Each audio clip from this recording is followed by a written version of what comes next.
a couple of Mondays from now. We are at the 48th legislative day out of 105-day session, so we're getting really close to the halfway mark. And everybody, both House and the Senate, continues to work remotely.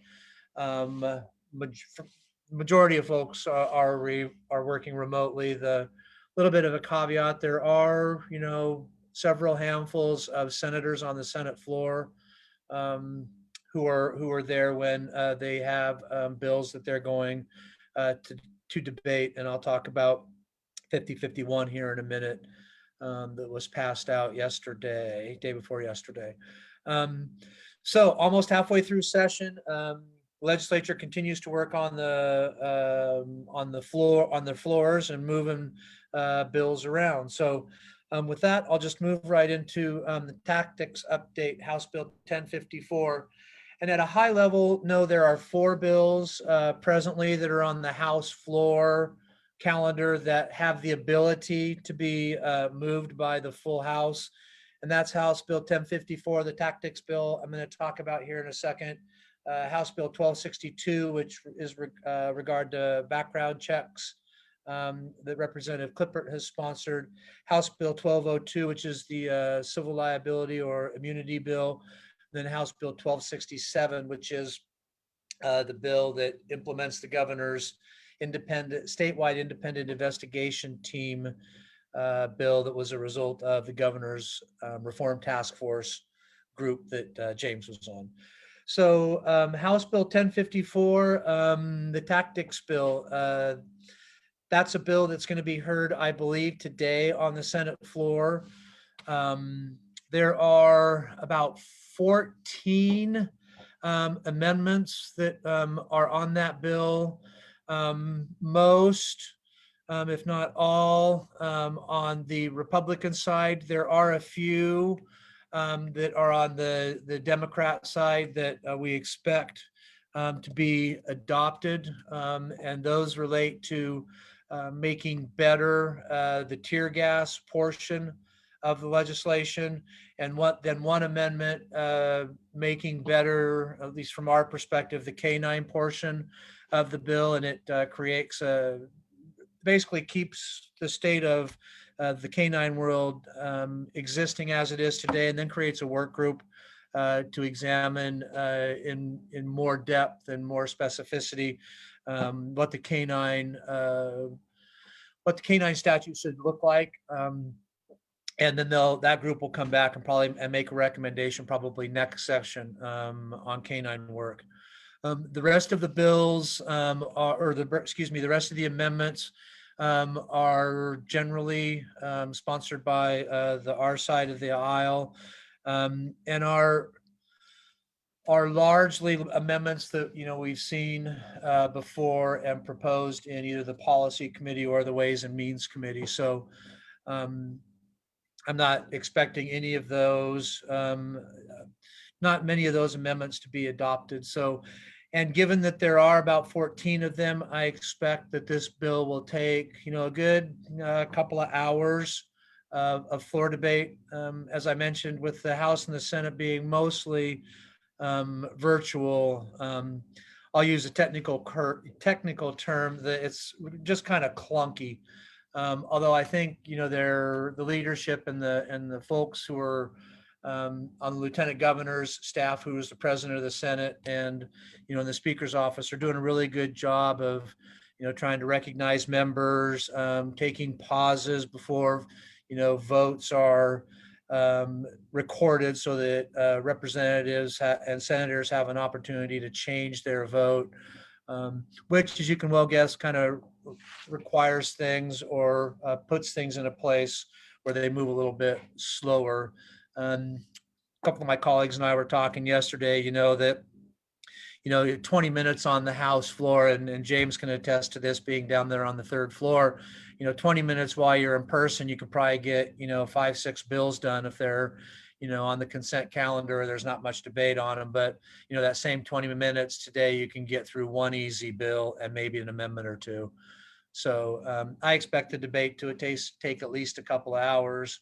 and in particular, based upon what I know about the DSERT bill and how that hearing floor debate went yesterday. So, James, I'm going to stop there and then talk about the statement that went out, unless you would like to do that and see if there are any questions just kind of on where that bill is. And um, Yeah, we'd go from there. I just want to make very clear where House Bill 1054 started the tactics bill and where it has ended up today and where it will end up at the end of this floor debate is night and day. As far as the leadership of the Fraternal Order of Police here in Washington State, the amendments that we asked for, we feel will be codified at the end of the day, and it is in a place where we can say we've gone as far as we can gone, and we've defended as far as we can defend. We need to focus our efforts on the other crazy pieces of legislation that are coming our way. Michael alluded to it. Senate Bill 5051, we call it the DSERT bill, made it through with very few amendments and is headed over to the House. That bill will dramatically change how we do business. And so we need to get some of these other bills in a place where they do not affect how we do business. Our members are more protected uh, or in the best position to do their job as they can be given the situation. That being said, I'm going to reiterate that the national position of the national FOP on chokeholds and LVNR is they should be at the level of the use of force. We are a national organization. We're not going to go against a national position. And so for that reason, I appreciate all the input, all the feedback, but the LVNR position of the FOP it will be and should be at the level of deadly force. We continue, even in this late hour, working to get clarifying language to kind of codify our position, so to speak. We are going to continue to work, even though this thing has hit the floor. Michael's going to talk about a couple of statements, but I want to be very clear. K9 has been saved. Tear gas has been saved. Armored vehicles have been saved. The pursuit criteria is in a place where we can get along with it. I want to also caution our members that are listening to this that if you hear things from outside our organization about what our organization is doing, those are not members of our organization, and they are protecting their little demographic of the world. And so they're going to use any means necessary to get their point and influence our organization. We are a member driven organization. And as long as that is true, members are the ones are our top priority. So I'll get off my soapbox. Okay. So a couple of things to James's point, and you know, what I would say is with regard to use of deadly force in chokeholds and LVNRs, it's a statement we said to legislators, you know, since the bill was introduced. We've talked to both sides of the aisle about it, you know, on many and multiple occasions. Um, what we've heard back is that, you know, that will be something, the use of deadly force will always be something that will be taken into account. I hope and expect that there'll be a floor statement or discussion, you know, about um, the use of deadly force and the defense of necessity, which we hope will be helpful. And, you know, I just also want to say that, yeah, there are, you know, a couple of unknown things that are in this bill. But again, as James has said, you know, we've offered our amendments all along the way, and a lot of them have been taken. All of them have not. That one included. But as James said, you know, the bill has been transformed significantly since it was introduced. We've worked a lot with both sides of the aisle to try to get it to this place, and you know, it's a priority of ours. But as James said, we really got, some other bills that, at 5051 included, that from our perspective need a lot of good work still. And so we're going to, focus our efforts and our endeavors on things like that, and House Bill 1267 um, that we'll talk about later. So last thing I'll mention on this is on tactics. We did send out a statement in support with a caveat on the couple of amendments that I mentioned earlier that need to be included before it gets us to that place. But at this juncture, I fully expect those two amendments, one by Representative Goodman and one by Representative Johnson, Mossbrucker on canines. That's where we'll be in the bill. We have, I believe, and Leah, please correct me if I'm wrong, we had a statement put together that was sent out yesterday, and then a revised statement went out with a caveat in it about the amendments that we missed on the first iteration out. So if you have any questions on the statement after having heard this conversation, I think James and I are happy to field those calls. So I won't read it or anything like that. Everybody can go find it. But basically it says what James and I just talked about a second ago on how the bill is, transformed from its introduction, and that the bill, we think, finds a reasonable spot to where we can look at it and say we've worked it the best and as hard and well as we can. And let's move on and talk about other priorities of the FOP for this session, because there are several of them. All right, James, anything in the chat or anything you guys want me to add, or we need to, you want me to check on? I think we're good, Michael. Let's just keep moving along. But again, things, the example why we send out a correction, things move so fast this session around these bills that we have to make sure that we're being very careful about what we put out. And so we're always going to, if our information is not correct, we're going to get it back out there. We're going to correct it. We're going to own it. And that's exactly what we did. Yep. So there you go. Right on. Thank you. All right, Senate Bill 5051. That is Senator Peterson's police accountability or DCERT bill, as it's commonly called. That bill passed off the Senate floor, party lines 2 nights ago.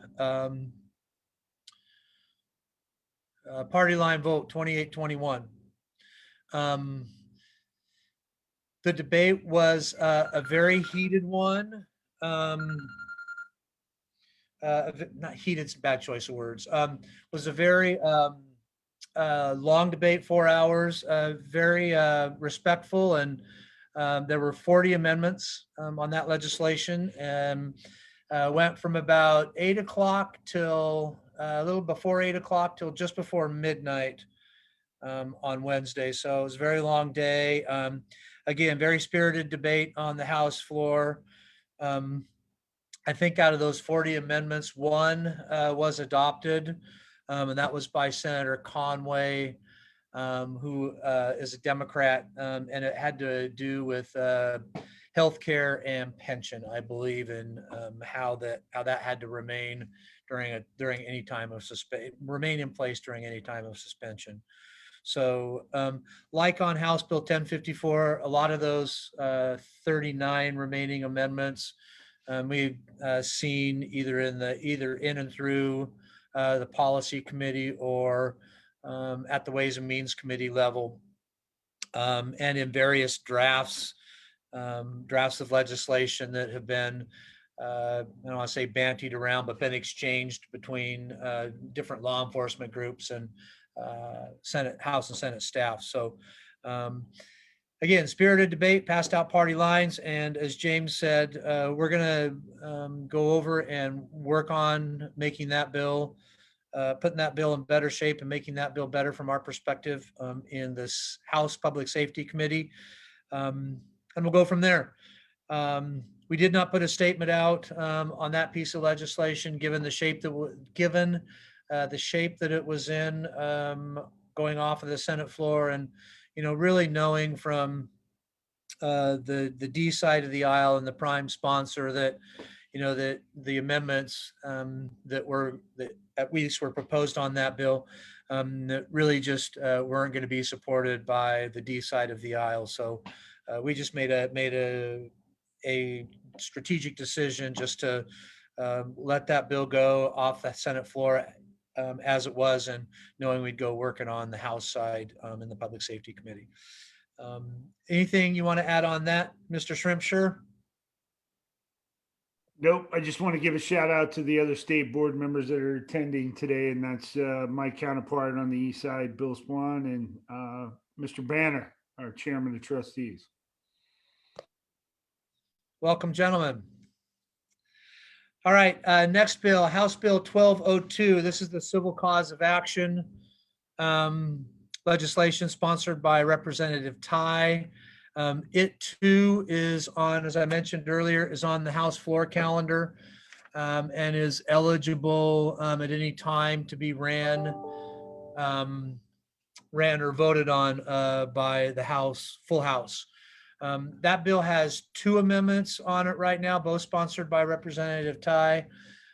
Remember, this is the bill that provides a defense to peace officers who are following policy, procedures, laws and rules of their agency, or act at the direction of their supervisors.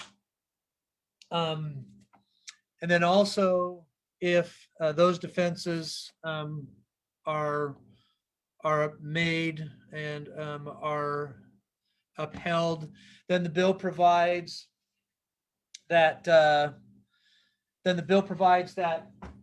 person's employer can also be held liable as well. And the words I'm looking for are regulation, practice, procedure, policy, or training that was established by the employer or approved or condoned by superior officers.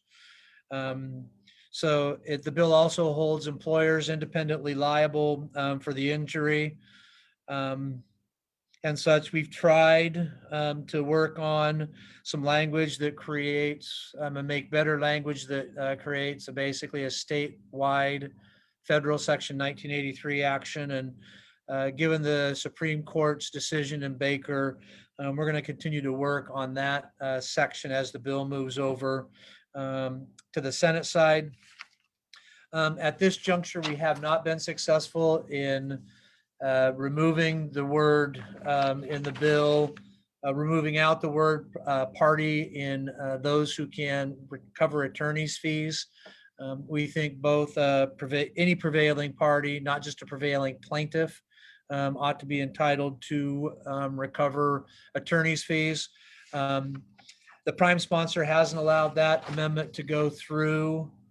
So we're just going to kind of keep on working on that, knowing that the prime sponsor, has that position, and it may be that we have to kind of move along as this bill moves through the process, and believe that it's in a place that we can't change anymore as the process continues. The last amendment I'll mention that Representative Ty has relates to the Attorney General's authority and ability in the bill to investigate employers. And the current language says employers or peace officers engaging in a pattern or practice of conduct in violation of the section I just talked about. We've not felt that having, peace officers in there. Well, first of all, we feel that having the Attorney General have that ability to do that sort of investigation is a little bit of a stretch, but we've lost that argument. And having said that, what we asked is that if the Attorney General is going to investigate with regard to a pattern or practice, that it really is probably best placed at the employer level and not at or directed to the peace officers. So That's the second amendment that Representative Ty has on that bill. I'm not aware that it's going to run today because I think they're going to do two bills today, the low carbon fuel standard bill or House Bill 1091, and that has 27 amendments on it. And then House Bill 1054, the tactics bill we just talked about with the 14 amendments I mentioned on it. So we'll see if the House decides they're going to work any further after those bills are done today. Any questions? Oh, and then on civil cause of action, I will also note, we also put a statement out, again, just kind of describing the work that we appreciate that Representative Ty has put together.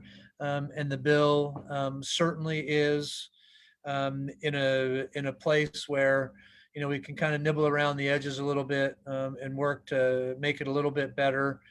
Some of those amendments, again, that we previously proposed haven't been accepted. So again, we may get to a place where we just may get to a place where we just let that one move it along and continue to not beat our heads against the wall on amendments that we know won't be accepted and then move on to the next bill. So, and then James, Leah, I believe we have that statement as well posted on our website. And if you have any questions on that statement, get a hold of James or me. James, miss anything on 1202? No, I just want to add that the amendment you talked about, him removing peace officer from the AG section, that's a really big deal for us, and we really appreciate Representative Ty again having those thoughtful conversations with Michael and I and the legislative team here, and accepting those. You know, and I'm going to continue to remind our members that we live in a democratic state, a democratically controlled legislature that has one of its pillars for this legislative session, police reform or police accountability. So to sit on the sideline and just drag and scream and holler, it's not going to work. So we have decided, as always, to be that solution oriented, more to the middle organization, to try to work with both sides of the aisle to come up with a solution that ultimately will keep our members in the best place that we can moving forward. So I appreciate all the input. I appreciate Michael's hard work on this, and I'm ready to move on to the next one. Right on. So we're a half hour in, and I'm gonna try to keep moving. And I may, hopefully I got enough juice. I got to make certain my power stays up. I'll move on to the next one. So House Bill 5453 is a left one, left two merger, TERS one merger plan. And I'm just going to be really high level on it. It's a bill that's sponsored by Senator Schessler. It's a bill that, you know, if you look at it, probably doesn't have much of a chance moving through the legislature. I think the conventional wisdom with at least the D side of the aisle is that they've decided on a fiscal plan and some parameters on revenues and expenditures.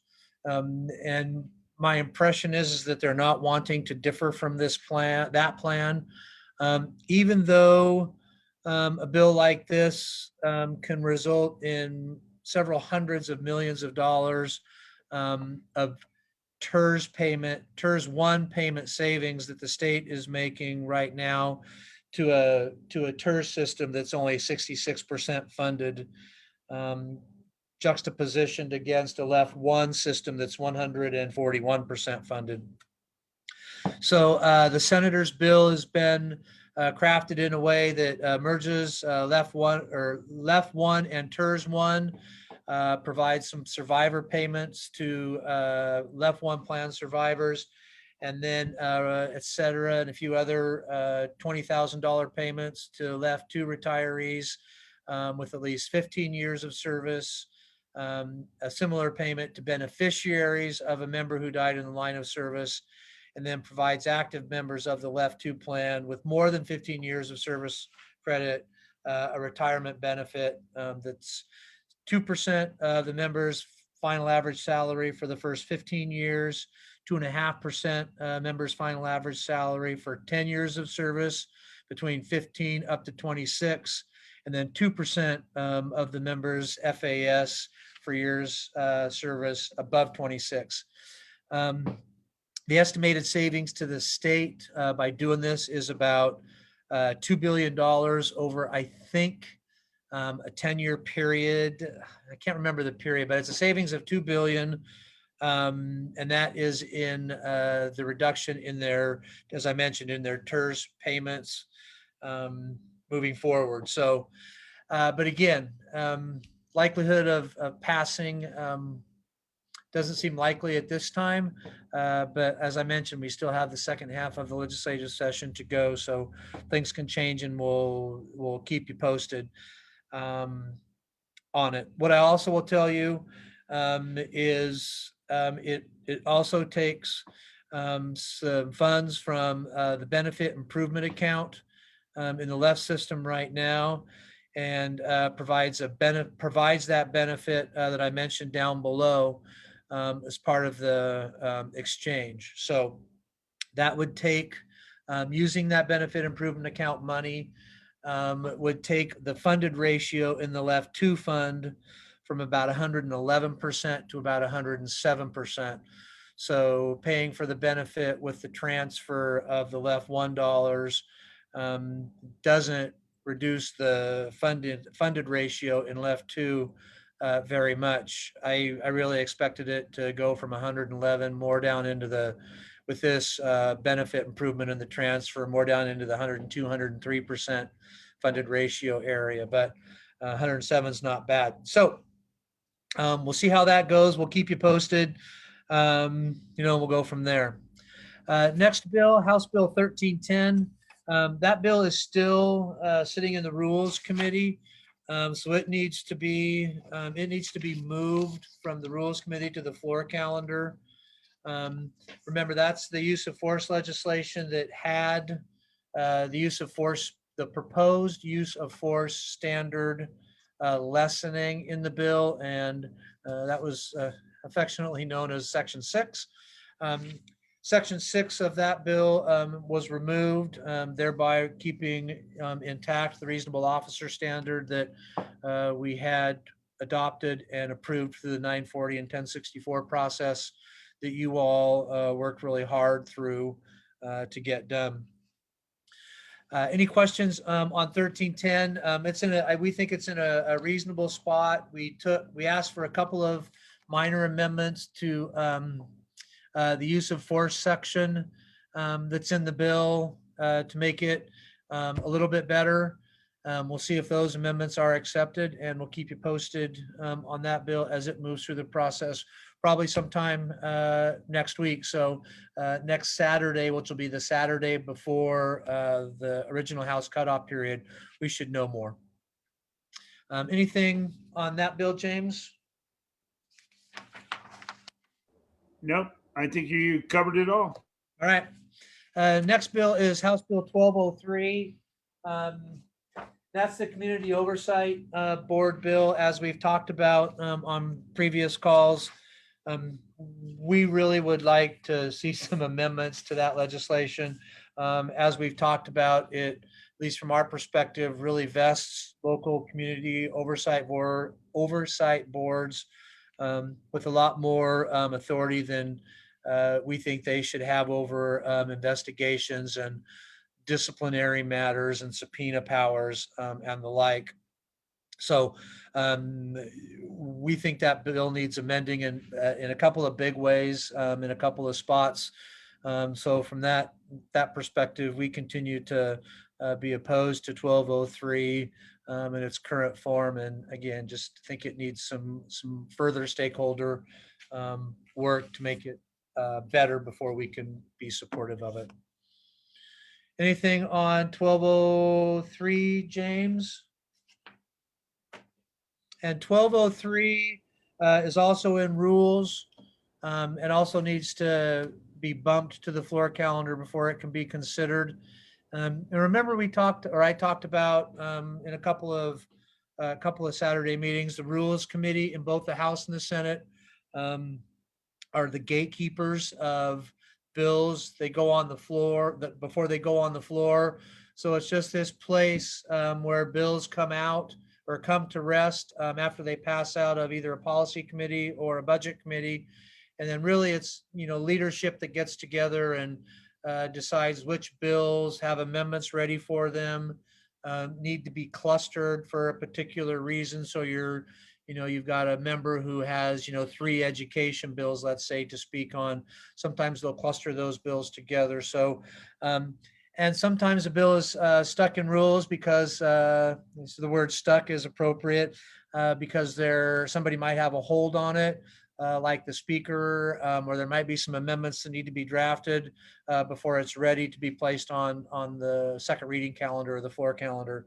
So Community Oversight Board's bill is also in rules, and you might hear me say needs a bump or a vote by the leadership of the Rules Committee to be eligible to be on the second reading calendar. Anything on 1203 that I missed, James? No, sir. You're doing great. Okay, 1267, that's Representative Entenmann's statewide independent investigation team bill. As I mentioned, that's one of the bills that is on the second reading calendar and is eligible for floor action. We are continuing to work that legislation as we've talked about on previous calls. We really think there's a marriage that's necessary between 1267 and the statewide Office of Independent Investigations. So we're continuing to work on that bill. It hasn't been scheduled for floor action yet that I'm aware of. And right now, I'm not seeing any amendments on that legislation. So that's one of those ones that, from our standpoint, before we can be supportive of it, it's going to need some pretty decent amending to it before we can get to that place. Anything on that, James, on 1267? Nope. You're humming right along, Michael. All right. Substitute Senate Bill 5005055. This is the Senator Wynn bill on statewide grievance arbitration matters. This is a bill that we supported and passed off I can't remember the vote as it passed off of the Senate floor last week. As I recall, it was a pretty decent vote. It was not party line. And that bill right now sits in the House Labor and Workforce Committee. We will, as that bill comes up for hearing there, testify and put forth our support for that bill. This is a bill that requires all state agencies, law enforcement agencies, to use statewide arbitrators.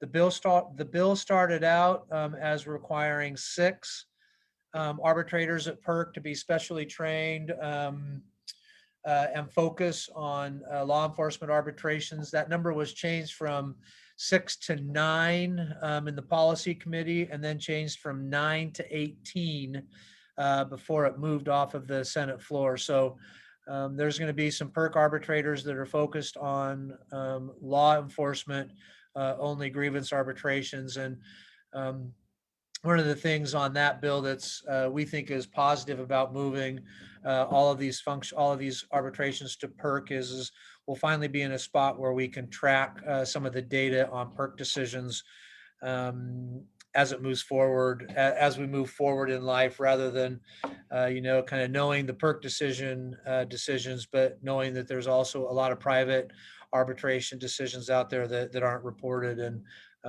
don't fall into one place for purposes of data collection, research, and analysis. So James, miss anything on 5055? And this is the one that Marco testified in favor of in both the Senate Policy and the Senate Ways and Means Committee.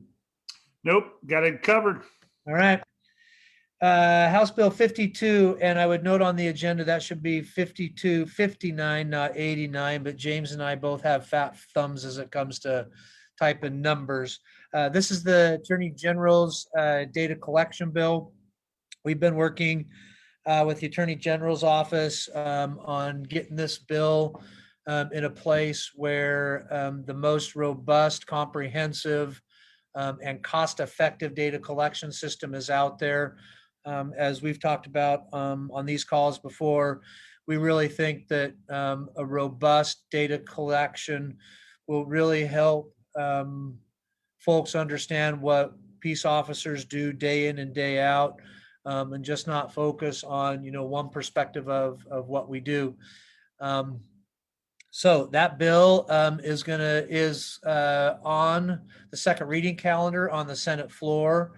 We've been working with the Attorney General and some folks on the community group side with some kind of last look at some amendments on that legislation, in particular restoring a requirement that the advisory group that's created under this bill to put together a request for proposal that the Attorney General puts forth, but some language making certain that the risk management and use of force algorithms data is something that must be considered by the advisory group in moving forward with recommending the contents of an RFP. That's the piece of data that we think is just really important for law enforcement agencies to be able to, and James, you need to, kick in here at any time. We think it's really helpful from the management side to really focus in on, day-to-day officer behavior with a lot of different data points. And we think that, if there are impacts to agencies on submitting some of this information, submitting some information that they might not already be collecting, that is worth the effort on the front end to be able to look at that data on the back end. So we think it's worth it to help with the the narrative on what you all do day in and day out. So we're really pushing's a bad choice of words. We're really working really hard to make certain that that bill contains as robust of language as we can. Then the other piece we got to make certain is that it gets funded and that it gets funded properly, so that in the front end, a good amount of historical data can be transported into this system, so that you don't have to wait so long for data to be put together so that we can start analyzing and looking at behaviors and such. So my apologies, I had to move, James, my computer because my cord isn't working right on my stand-up desk. So miss anything on data collection, that bill is probably going to move off the Senate floor. Kind of, I heard like by Wednesday. It's sponsored by Senator Nobles and probably won't have the amendments that I just talked about ready for this move of the bill. But certainly those amendments will be something we'll work on over in the Public Safety Committee as the bill moves over there. So anything on 5089, Mr. Shrimpshire? So data will set you free. Some wise person once told me that. And what I would say that transitions into, hey, we know, all of us on this call, all of us that are going to listen this week know that 99.99% of the time we're doing the right thing the right way. And what a comprehensive data set will do for us, we'll be able to prove that beyond a reasonable doubt. We'll be able to push back and say, hey, you said we were doing X, we're actually doing Y, and we're doing it really well. And so I can't stress how important this bill is for us. It's a positive thing for law enforcement. It also gives us some common ground with the communities that we serve, because instead of being us versus them, if the data shows there's an issue, then we can all recognize that common ground that, hey, let's work on this together because the data does prove there's an issue. And like I said, at the same time, if there's not an issue, it allows us the opportunity and the ammunition to go, hey, this is really not an issue here in Washington State. We're doing it right. So I'm really excited about this bill, and we're going to be doing everything we can to make sure it gets across the finish line and becomes law.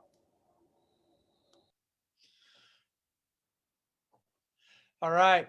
Last thing I'll mention, sorry for my head dropping down. Last thing I'll mention is House Bills 1001 and House Bill 1000. 1001 is a bill that provides some grants for local agencies that provide programs for increasing diversity and inclusion in their ranks. That bill is in the Senate. And then House Bill 1000, both bills sponsored by Representatives Maycumber and Levick. House Bill 1000 provides some dollars for peace officer wellness. And that bill is sitting in the Appropriations Committee, and we hope will be funded as the budget bills that are necessary to implement the budget keep moving through the process. So with that, the last thing I will mention is I'll have a report out, James, Leah, probably tomorrow. I didn't want to put together the narrative that I always provide yesterday or today, because I wanted to wait until we got through the House floor debate today before we did that. So I'll get something out tomorrow sometime. And the only update that would have occurred is you will probably see House Bill 1054 move today. So wanted to say that about the report. Hey, Michael, before we do a roundtable around the room, we had one question come in on Facebook. It's about 5051, more specifically about CJTC being able to suspend certifications. Can you just kind of recap that again for our member on Facebook? Yeah, absolutely. So and it's amendment that we support. And again, it's an amendment that's been proposed and voted down at least at the Ways and Means Committee meeting. Excuse me, and I can't recall if the amendment was proposed in the Policy Committee. But basically, the legislation allows the Criminal Justice Training Commission to suspend somebody's certification rather than just a certify or decertify authority. And so the problem we have and the concern we have with letting the commission have the ability to suspend is that the bill provides that they can do so while the disciplinary action at the local law enforcement agency is going on. And so we just don't think, the authority to suspend somebody's certification prior to that process being had is important. So we're going to continue to suggest that provision come out and why it should come out from our standpoint. And with any luck, we'll be able to work with our other law enforcement groups in a collective fashion to get that bill in better shape as it gets over into the House Public Safety Committee. Right. Thank you, Michael. And Michael's absolutely correct. We support an amendment to remove the suspension process. And on the floor debate in the Senate, it was brought up twice. It was voted down twice by the Democratic side, which has control of both houses.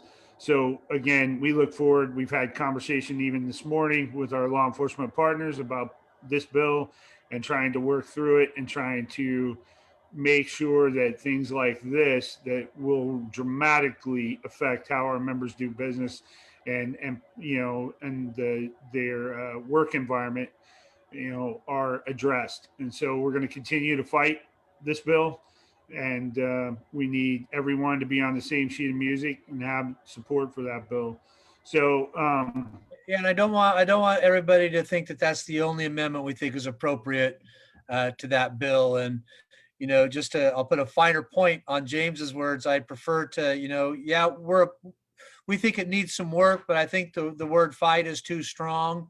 We're going to work with the parties at hand to make this bill and put this bill in better shape so that it doesn't adversely impact our members in their day-to-day jobs. How's that, Mr. Shrimpshire?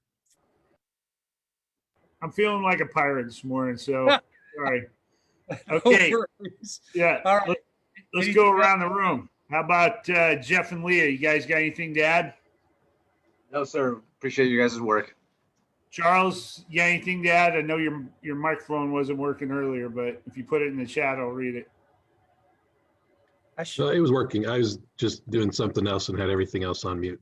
But no, nothing to add to today.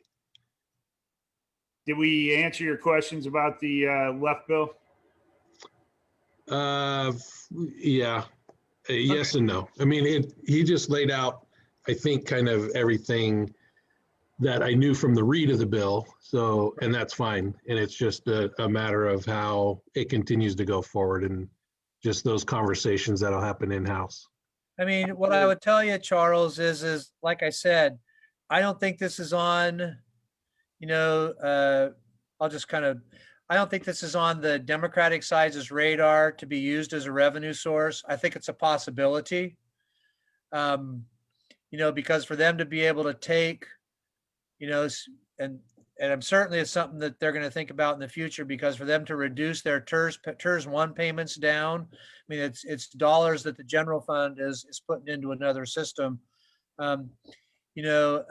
The political optics are, we all know that there are, and I forget the number, how many left one members, are still out there. And, this bill provides some one-time payments for members and their survivors. So, in some respects, legislators would say, doesn't adversely impact, those folks and the beneficiaries for that, one-time payment.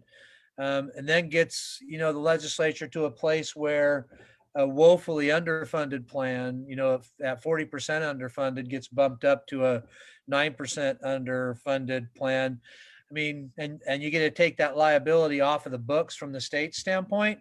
I mean, it starts to look kind of attractive. So, and again, the proposal moves some money from that fund combined with the Left 2 benefit improvement account and provides those benefits, as you noted, that are out there for the current Left 2 members. So politically, it's got some ups and some downs about it. Gotcha. Perfect. Thank you, Michael. All right, Kim, from Lodge 27, you have anything to add or a question?